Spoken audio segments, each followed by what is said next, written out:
Dear friends, we are exploring Christian contemplation, and a quick refresher. Christian contemplation is the process of bringing what goes on inside of us into our conversation with God and being changed by that process. In particular, we are looking at what the Church Fathers called the logismoi, the bad thoughts that can assail and wound our souls. Last week we looked at pride, and grateful wonder as the antidote for those problems. This week we shall look at anger and gluttony. Anger is a challenging one. Rowan says the Fathers have a soft spot for it, and it's challenging because it is rooted in something which is good. Indeed, the other day I preached about Jesus turning over the tables. There is such a thing as righteous anger. And that's because there are healthy forms of anger, as for example when it's rooted in an instinct of preservation, a defense of boundaries against attack or potential injury. There is also righteous anger when we are confronted with situations of injustice, where we are called upon to help those who are being oppressed and to defend them. However, the existence of those good reasons for anger can make it difficult to deal with the anger that we can indulge in for bad reasons, as for example when we try to defend a story that we tell about ourselves.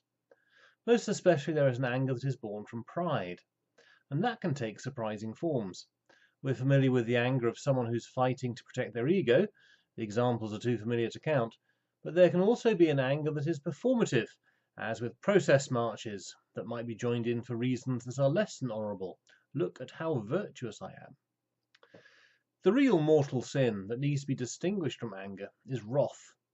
Wrath is a settled disposition of ill will towards another, a refusal of forgiveness, an insistence on the impossibility of reconciliation. It is a refusal to let God change the story. So we need to be very careful about anger. Whenever we feel it welling up, it's essential to bring it into the conversation, to contemplate, to let God teach us the origin of the anger. And most of the time the anger will be rooted in an illusion, not in a truth about an injustice that needs to be remedied. So what of gluttony? Gluttony is about wanting more than we need. As such, it is an excessive appetite or desire, and that's distinct from greed or avarice, which is rooted in fear. A bit more on that next time. So gluttony is rooted in a loss of touch with the truth of our own nature. It's bound up with not paying attention to our dependency on God and our interdependency with others, or a refusal to accept that interdependence. It's about occupying too much space. So what are the corrections?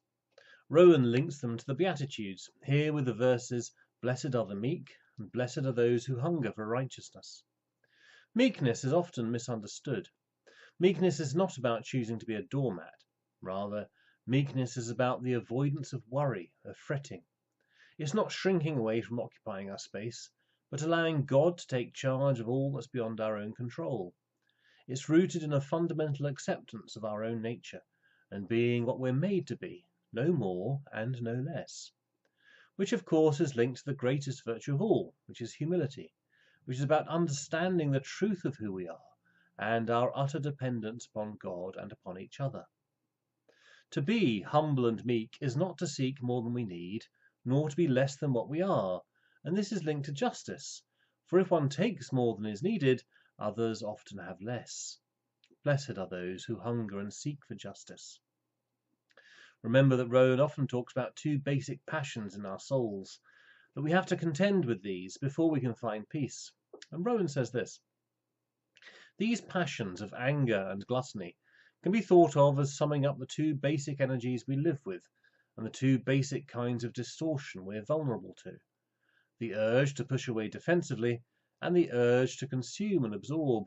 In both we seek to build up a self-oriented picture of ourselves, and both are healed as we reconnect with what we are as created lives, reconnect in the stillness of a proper humility, which, so far from being weak or evasive, is a profoundly robust anchorage for ourselves and others. As we connect with the need of the neighbour, we're brought back in the work of finding a just balance for the whole universe. And the grace that leads us here is a grace that takes us into the heart of our nature, takes us back to where we belong in the hand of God, being what we are because of what God is. Amen.